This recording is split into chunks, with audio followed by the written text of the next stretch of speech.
Hi, my name is Ben Rader, and welcome to another edition of the 5-Minute Fix. Today, we're going to be talking about the post-close. It is one of the most important components to your insurance presentation and something that is not talked about enough. Now, we all know it's not just about what you write, it's about what you keep.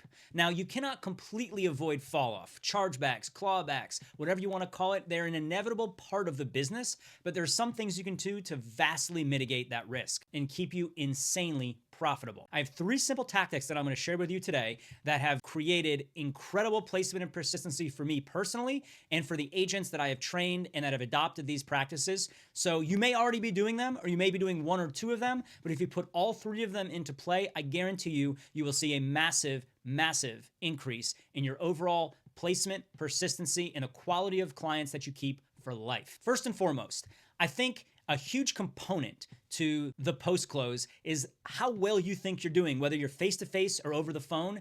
Things can be going so well. So what you think is, I don't need to do X, Y, and Z because I have the best connection, the best rapport. They'll never cancel on me. They'll never forget the draft is coming out in 3 weeks. This is awesome. I'm on to my next one. But in reality, that immediate feeling that you have is gone the second you're off the phone or the second you're out the door. So it's even more important in those really great appointments to make sure that you're not cutting corners and that you're doing what you need to do to solidify your business after the close. First of all, don't worry about price when you're closing, within reason. Don't intentionally screw your client over and sell them a policy that's 15 or 20% more expensive when they don't need it. But other than that, a couple of dollars one way or another is not going to be a deal breaker on a monthly basis. There will always be a cheaper product or policy out there. There are over 800 life insurance companies operating today in the United States. So I promise you, you're always going to be able to get beat on price, but where you come into play is making sure that you have the best connection, you provide the best value, the best service, and you do what you're supposed to do from beginning to end. Step 1,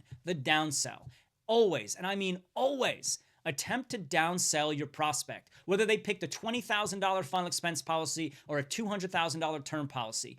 Every single time I say, now listen, Nancy, that's wonderful. I know you want the $20,000, but I just want to make sure if your car needs brakes or the hot water heater goes next month, that all of a sudden you're not going to call me up and say that you need your insurance premium to fix your car or to replace your hot water heater. This payment needs to be automatic no matter what. Because if you call me in 90 days and say you need to cancel your insurance because you need to pay some type of repair bill or something else like that, it doesn't help you, it doesn't help me, and it certainly doesn't help your family.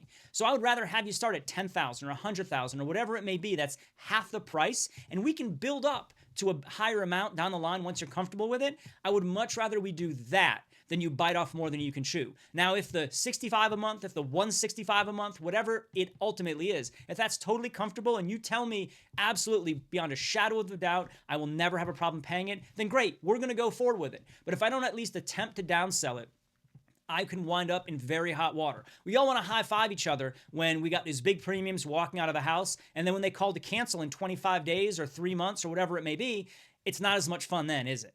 So make sure that you're really solidifying the deal, that they could absolutely afford it, and put a couple of those examples out of normal everyday things that could happen. We want to make sure that that premium they're paying is not going to inhibit their ability to make normal payments and normal repairs around their house or with their automobile or something like that. Number 2, the thank you card. This is mandatory. It does not matter how you sell, who you sell, or where you sell.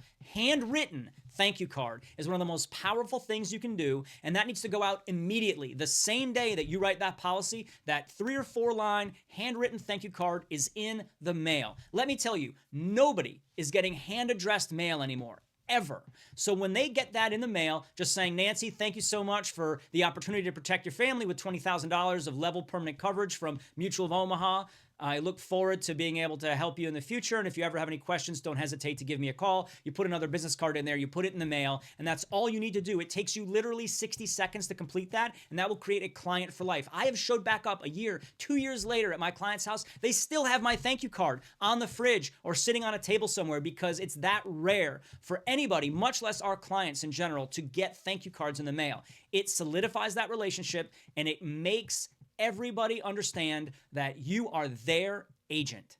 Do not cut corners on that. It is virtually free, and you need to do it with each and every sale immediately. So that 1 to 2 days, even if you're selling remotely and they're across the country, 3 to 4 days max, they've got your handwritten card in their mailbox, and that will go a long way to maintaining that relationship. The last one does not apply to every situation, but if your client has selected a preferred draft date, do not expect that they're going to remember it. They may tell you they're going to remember it, but if that draft date is more than 7 days away, you need to make sure to call them 3 business days before that draft to remind them it's coming out. I get a lot of agents that say, oh, well, I don't want to scare them away. I don't want them to then say, oh, you know what? Forget about it. I want to cancel. Here's a hot tip. If they're going to do that, they would have canceled anyway. You're not creating a cancellation. If anything, you're saving a messier situation down the line. So you need to call them, remind them of that draft date. If they say, yes, yes, yes, I got it, thanks so much, great. But sometimes something has changed in the time between when you wrote the application and now. And with those 3 business days ahead of the draft, you are able to make an adjustment with a carrier. You're able to save them an NSF, save you a chargeback, make some adjustments, and that is an absolute mandatory thing that will skyrocket your placement. It will create better client relationships, and it will save you a lot of headache down the line. So these 3 steps are super easy.